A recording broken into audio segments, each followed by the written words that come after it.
이번 편은 미 국방부가 지난 3월 11일 북한의 정찰 위성 시험 발사를 대륙간 탄도미사일인 화성 17로 규정을 하면서 공식 성명서를 통해 대북 정찰을 강화하겠다라고 발표했던 내용을 전해드린 적이 있습니다. 그래서 실제로 미국이 대북 정찰을 하고 있는지 강화를 했는지 그 내용을 좀 알아본 결과 실질적으로 3월 12일부터 한국의 한반도에서 미군의 정찰 활동이 대폭 늘었다는 사실이 확인이 되었습니다. 항공기 추적, 특히 그 군용기 추적이라는 것이 군용기가 스스로 그 AIS를 작동을 시키지 않으면 추적에 한계가 있습니다. 그런데 이제 한반도 상공과 주변을 비행하는 미 해군, 공군, 육군 소속의 정찰기들이 12일 이후부터 의도적으로 AIS를 작동을 시켜 존재를 이제 드러내고 있는 상황입니다. 12일부터 15일 오늘 새벽까지 약 72시간 동안 6대의 정찰기와 2대의 특이한 항공기가 한반도에서 식별이 되었습니다. 특히 그 RC-135V 조인트 리벳과 RC-135S 코브라볼, 이 코브라볼은 이제 탄도미사일 추적기인데요. 이게 이제 식별이 되어서 미국이 본격적인 대북 정찰을 하고 있는 것으로 이제 확인이 됩니다. 확인된 세부 내용을 공유를 하면 우선 그 3월 12일에는 미 해군 소속의 그 P-8AGS로 이제 추정이 되는 그 정찰기가 서해상을 이제 오랫동안 비행을 했습니다. 등록번호는 169341이고요. 일본 오키나와를 출발을 해서 서해상에서 활동을 했고, 기종은 확실히 공개가 되지 않았지만, P-8 포세이돈 AGS로 추정이 됩니다. 두 번째는 그 미공군이 운용을 하는 RC-135V 리벳 조인트입니다. 등록번호는 6414843이고요. 이 기체는 지난 1월 27일에도 한반도를 정찰을 했던 게 확인이 된 적이 있습니다. 그래서 이 리벳 조인트는 그 신호 정찰을 기준으로 해서 정찰 범위가 한 350km 정도 되는데, 이를 적용할 경우에 그 서해 동창리의 그 미사일 발사장이 이제 포함이 됩니다. 3월 13일에는 특이한 항공기가 이제 한국에 들어왔는데요. 미 공군이 운영하는 걸프스트림 C-37A입니다. 등록번호는 01-0028이고요. 이 기체는 그 미국 본토의 메릴랜드주에 있는 앤드류 합동기지에 주둔을 하는데, 89 항공수송 비행단 예하의 제99 항공수송 비행대 소속입니다. 미 행정부의 요인을 수송하는 항공이고요. 특히 99 항공비행대는 그 에어포스 1을 운용을 하는 비행대입니다. 한국 시간으로 이제 13일 22시 24분에 착륙을 해서 14일 16시 04분에 이륙을 했기 때문에 하와이에 있는 그 미 태평양 사령부에서 고위급 인사가 한국을 이제 비공식 방문한 것이 아닌가 이렇게 판단이 됩니다. 14일에는 미 해군이 운영을 하는 C-130T 허큘리스 함대 보급 수송기가 오산을 다녀갔습니다. 등록번호는 164995이고요.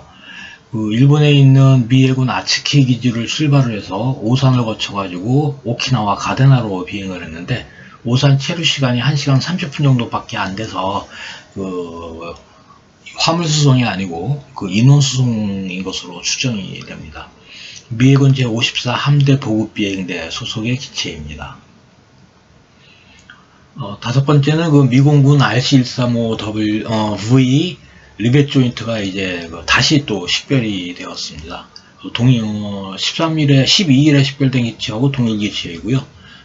지금 하루 걸러서 또 식별이 된 겁니다.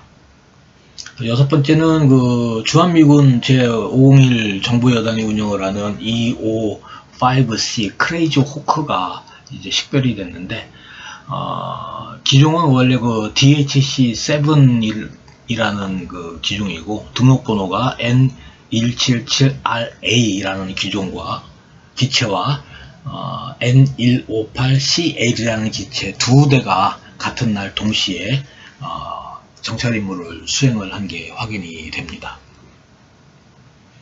여덟 번째는 이제 그 미공군이 운영을 하는 RC-135S 코브라볼 탄도미사일 추적기인데요. 등록번호는 61-26632고요. 호출구호는 벌크 73이 사용을 했습니다.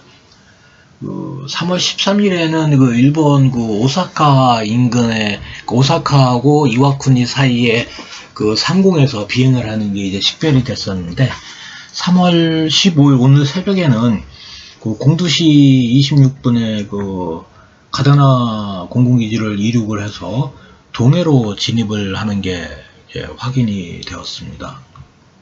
그래서 특히 그 이 코브라볼은 그 탄도미사일 추적기이기 때문에 이 코브라볼이 식별이 되는 거는 특히 이제 동해로 진입을 했다라는 거는 북한이 그 늘상 동해로 이제 미사일 도발을 하기 때문에 그 북한이 조만간 그 미사일 도발을 또 하지 않을까라는 그런 이제 추정을 가능케 하고요. 그 미국 국방부가 3월 11일날 성명서를 통해서 그 대북 정찰을 강화하겠다라고 한 것뿐만이 아니라 그 탄도미사일 요격 준비 태세를 미 태평양 사령부에 명령을 했다라고 분명히 밝혔고 북한의 비핵화를 위해 필요한 조치를 취하겠다라고 이제 명시를 했었는데 그 실제로 대북 정찰의 양이 이제 증가한 것을 보면 성명서의 내용을 그 실행을 하고 있다라고 이제 판단을 할 수 있을 것 같습니다. 최근 그 해외에서는 그 북한이 3월 18일을 전후해서 그 미사일 도발을 시도할 것이다 라고 이제 예상을 하거나 관측을 하는 그 사람들이 늘어나고 있습니다.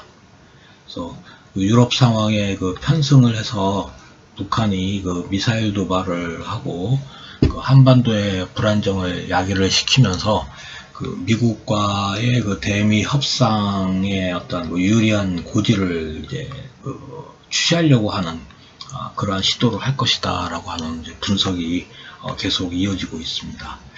그래서 지금 만약에 북한이 이번에 그 미사일 도발을 한다면 그 한반도의 그 군사적으로 불안정한 상태가 더 강화가 되면서 이제 촉발이 되지 않을까 그런 우려를 좀 해봅니다.